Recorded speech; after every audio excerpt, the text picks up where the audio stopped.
LWO1 WeatherNet. Liftoff conditions looking pretty good. CSTS is ready for launch. Ignition. Liftoff. Falcon 9 has cleared the tower.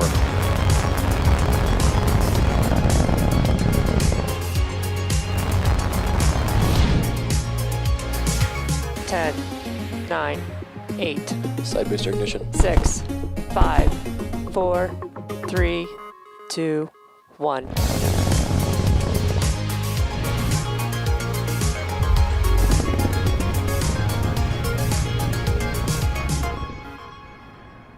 Good morning, it's Wednesday, March 24th, and you're looking at a live view of Falcon 9 as it awaits its 4:28 a.m. Eastern Time launch from Pad 40 at Cape Canaveral Air Force Station. Hello from SpaceX's headquarters in Hawthorne, California. My name is Andy Tran, and I'm a production supervisor here at SpaceX.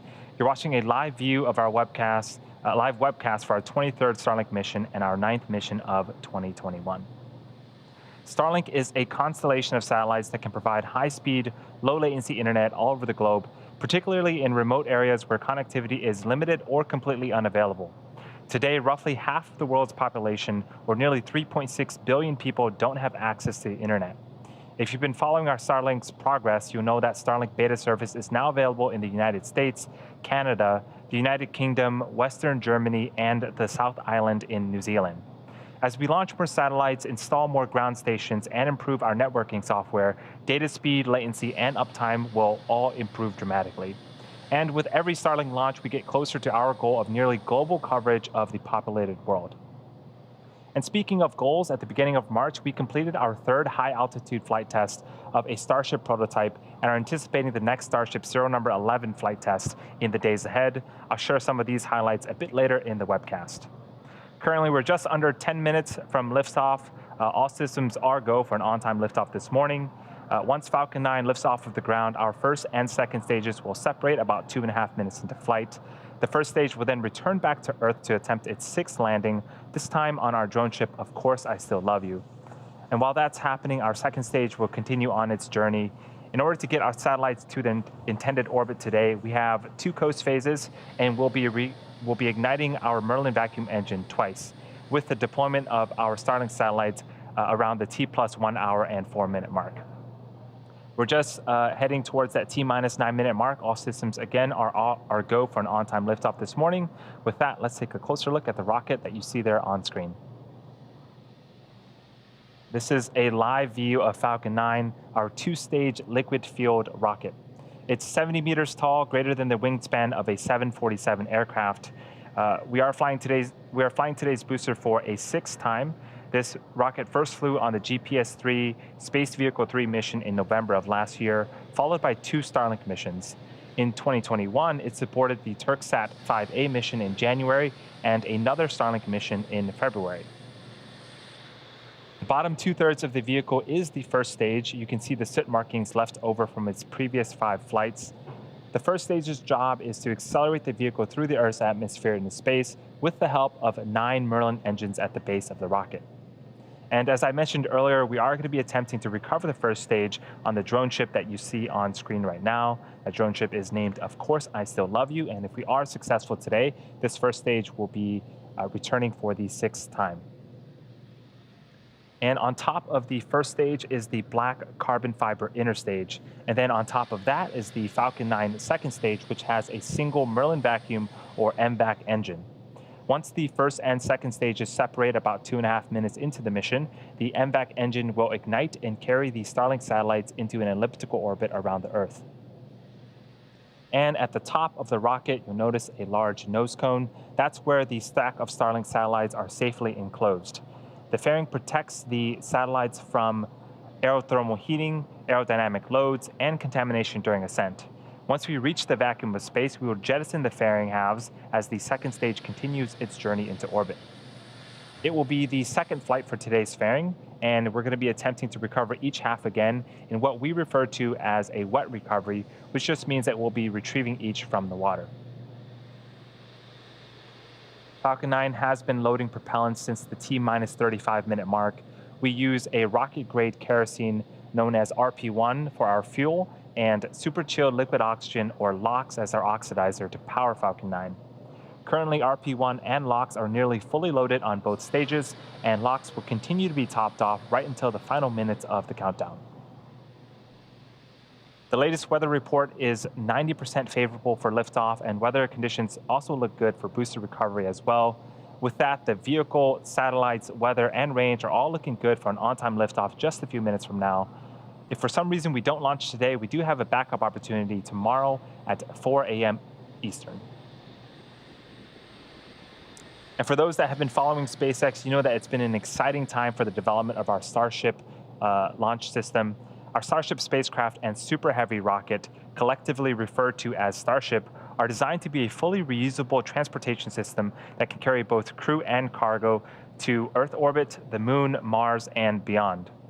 On March 3rd, Starship test vehicle known as serial number 10 completed SpaceX's third high-altitude flight test of a Starship prototype from Starbase in Texas.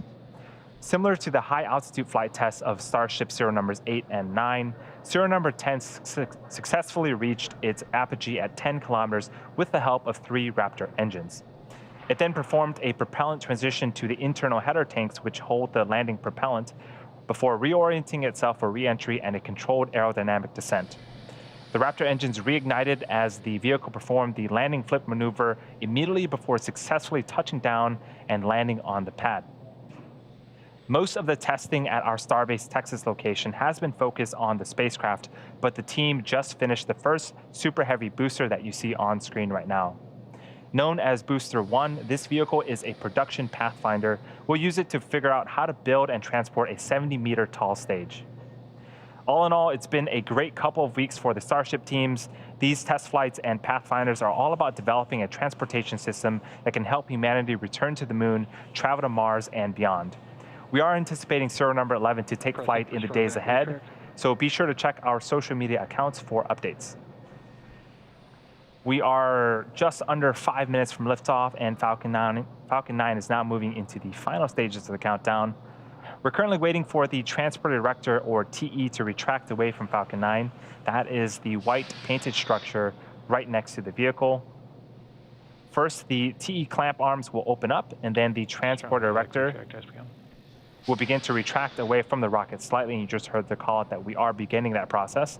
At T0, the hydraulics will pull the TE farther away from Falcon 9 as it lifts off.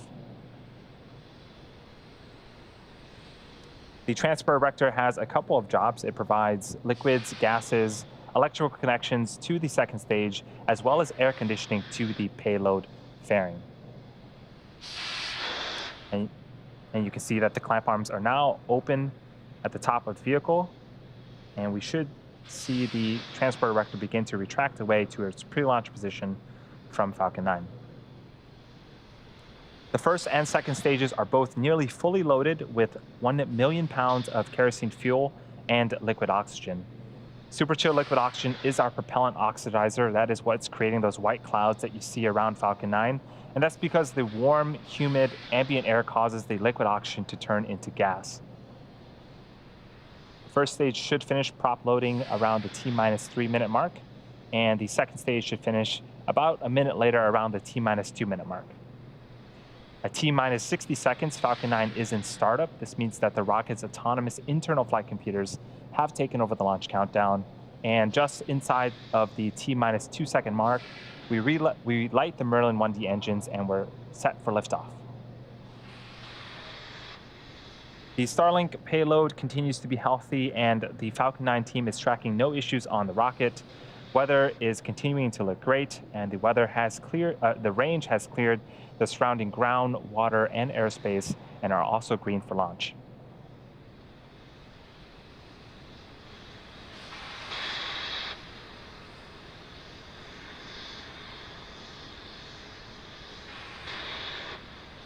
For those of you just joining us, what you're seeing on screen right now is a live view of Falcon 9 at Space Launch Complex 40 in Cape Canaveral, Florida. We're just a few minutes away from liftoff.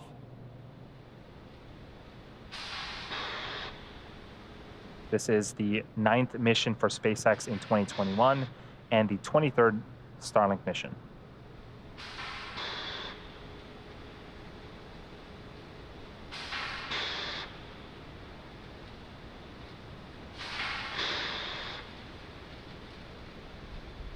And at this stage, the vehicle should be completing second stage LOX loading.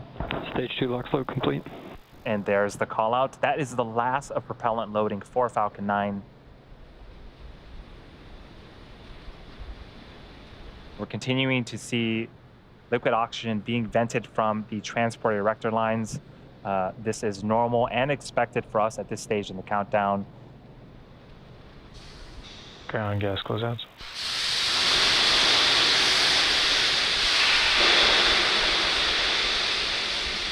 And on screen is a view of the fairing. Inside that fairing are the Starlink satellites that we're going to be sending into orbit today.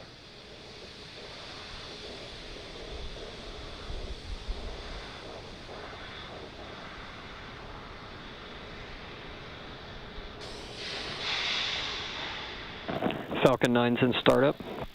We are in startup. This means that the first and second stages are beginning to pressurize for launch.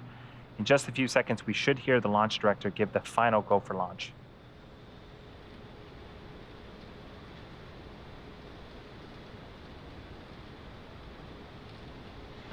Falcon 9, Starlink LDs go for launch. And just over 30 seconds, all systems are a go for launch. Let's listen into terminal count and watch as Falcon 9 takes our 60 Starlinks into orbit.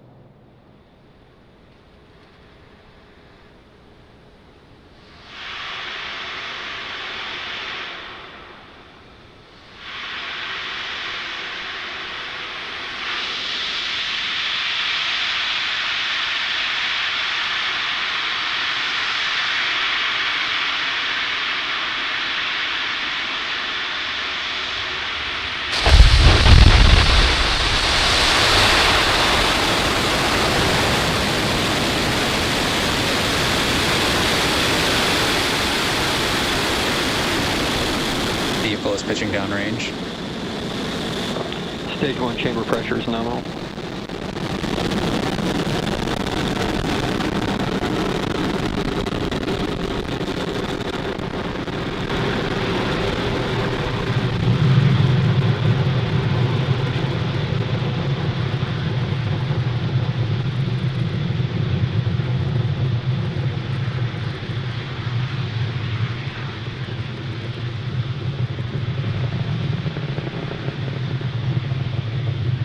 Power into telemetry nominal. We're just under a minute into flight. Falcon 9 has successfully lifted off from Pad 40 at Cape Canaveral Air Force Station, carrying our Starlink payloads into orbit. In just a few seconds here, we should be Vehicle is supersonic. hitting max Q, or maximum aerodynamic pressure.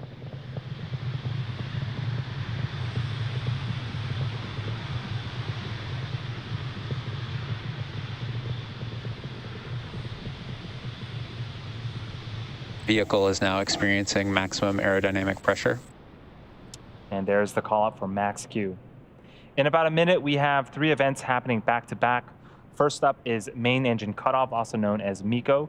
This is where all 9 M1D engines shut off to slow the vehicle down in preparation for stage separation. Engine chill has begun. The second event is stage separation. This is where the first and second stage will separate from one another, with the first stage making its way back to Earth for a landing attempt, while the second stage continues its journey with the third event, Second Engine Start 1, also known as SES-1.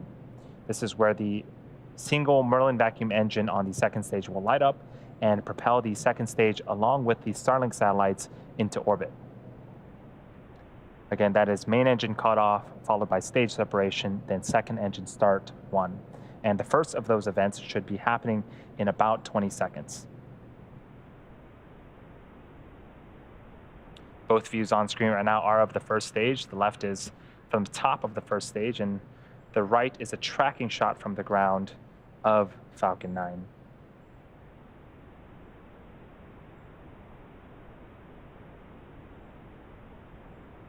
Main engine cutoff. Stage separation confirmed.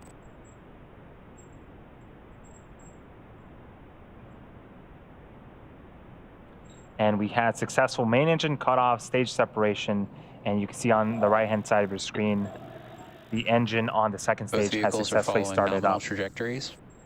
Now we're expecting fairing deploy here in a couple of seconds.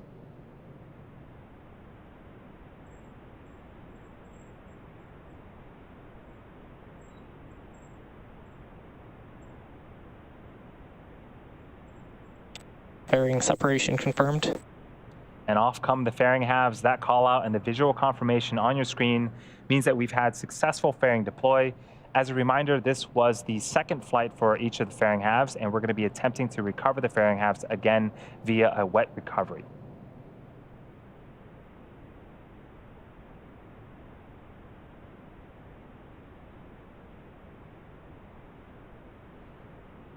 We are at T plus 3 minutes and 50 seconds into flight. On screen is a view of the Merlin Both vacuum vehicles engine. continue to follow nominal trajectories. The Merlin vacuum engine on the second stage glowing red hot. As the second stage heads towards its drop-off orbit, stage 1 will execute 2 burns in order to make its way back to Earth. Acquisition of signal, Bermuda. The first is an entry burn where 3 of the Merlin engines will reignite, and this will help to slow the stage down as it re-enters the upper parts of the atmosphere. The second burn is the landing burn. This is a single engine burn that brings the vehicle speed down rapidly in order to land on the drone ship. We don't currently have views of the first stage right now, but as we approach the landing attempt, hopefully we'll be able to get that view back.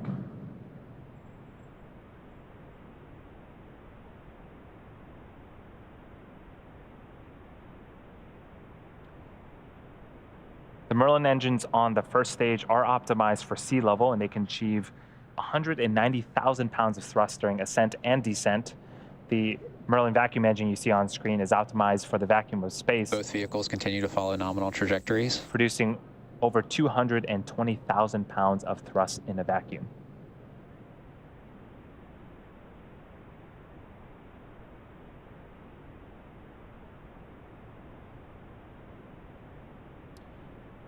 That first stage entry burn, again, that's the first of 2 burns, should be happening around the T plus 6 minute and 20 second mark, about a minute from now.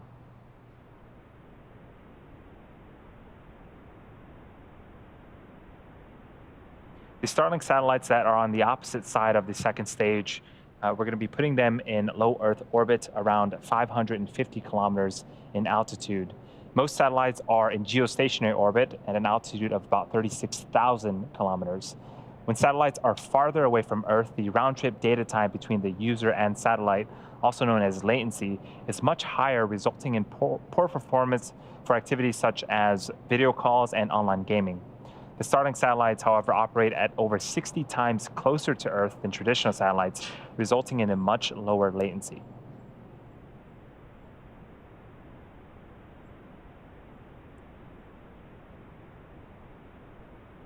Stage 1 FTS is saved. And there's the first stage on the left-hand side of your screen. Stage 1 entry burn startup. And we have successful stage 1 entry burn start. This burn's going to last for about 20 seconds.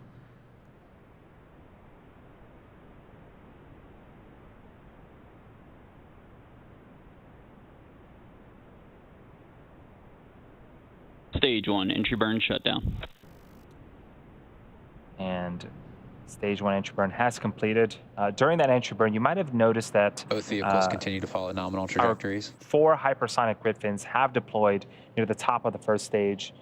The stage 1 uses nothing but these grid fins for steering as it makes its return back to Earth. They orient the rocket during re-entry and guide the rocket during descent.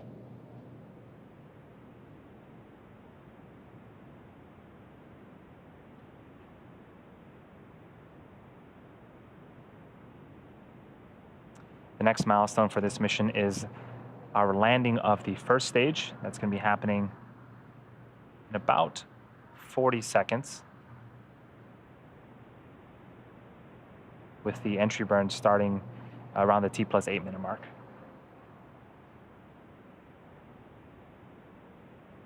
During the entry burn, the first stage landing legs will deploy.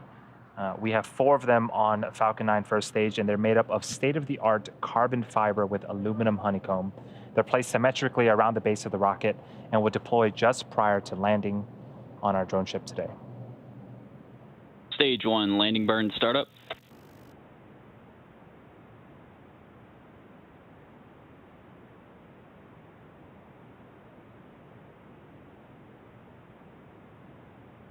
There's a view of our drone ship as Falcon 9 approaches.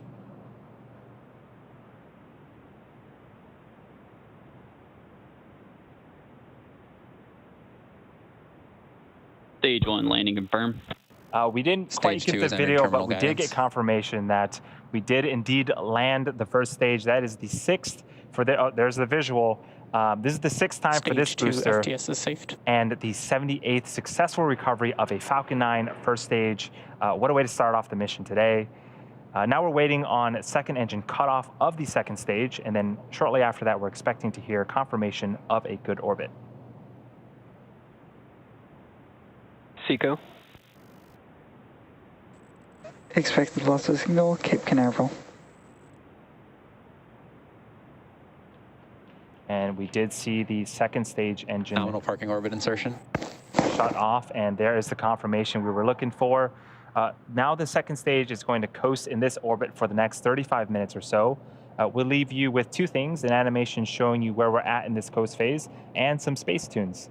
We'll see you back here around the T plus 44-minute mark for second engine start number 2.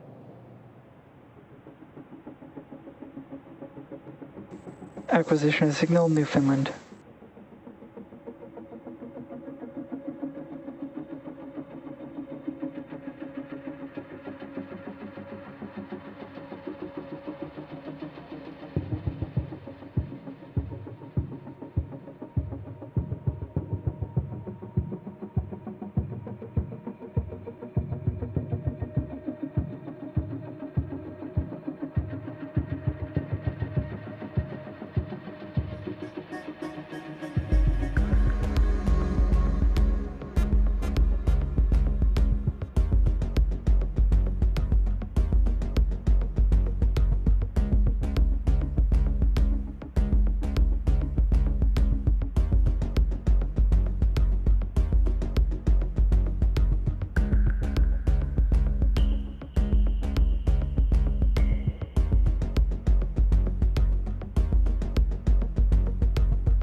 Expected loss of signal, Bermuda.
Expected loss of signal, Newfoundland.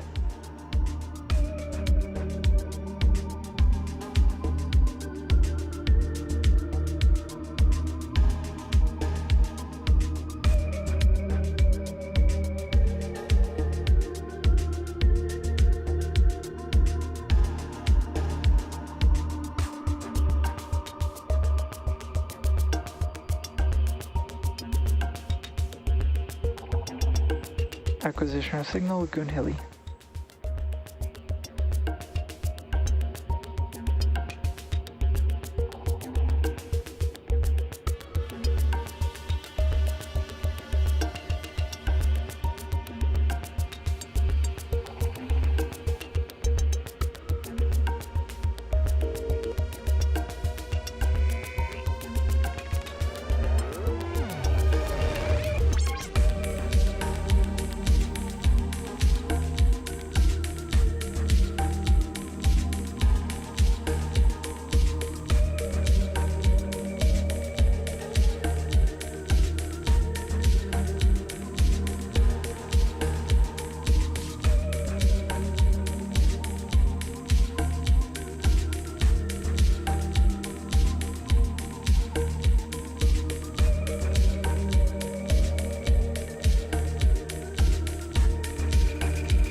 Expected loss of signal, Goonhilly.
Acquisition of signal, Diego Garcia.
Welcome back to the live webcast of SpaceX's 23rd Starlink mission. We had an on-time liftoff at 4:28 a.m. Eastern Time, and today's first stage had a successful sixth flight and recovery. Our second stage is still looking good. You can see it on screen right now, and is on a nominal trajectory, getting ready for second engine start number 2 in just a few seconds. It will be a very short 1-second burn of our MVAC engine. Shortly after the burn, we should be hearing confirmation of a good orbit for the second stage, and then we have another coast phase after that.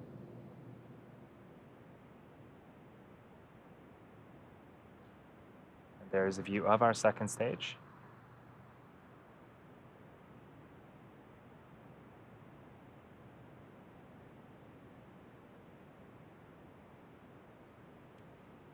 And it does look like we started up our second stage. Now we're going to be waiting for confirmation of second engine cutoff, followed by confirmation of that good orbit. Hopefully we get the video back of our second stage. Until then, we have an animation of where exactly the second stage is at around the Earth.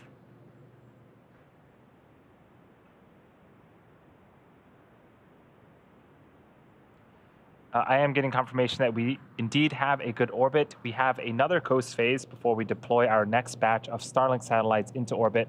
During this time, the spacecraft will start to spin along its central axis, giving the Starlink satellites the momentum they need to space themselves out over time after they deploy. We'll see you back here at T+1 hour and 3 minutes.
And expect loss of signal to Garcia.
Welcome back once again to SpaceX's 9th mission of 2021. If you're just joining us, a quick recap of today's mission. We had successful liftoff from Cape Canaveral Air Force Station at 4:28 a.m. Eastern. We then had successful stage separation, recovered our first stage for the 6th time on our drone ship, and had 2 successful second stage and back engine startups. We're now coming up on deployment of our stack of Starlink satellites that you can see on screen. Let's listen to the callouts for payload deploy. It should be happening any second now.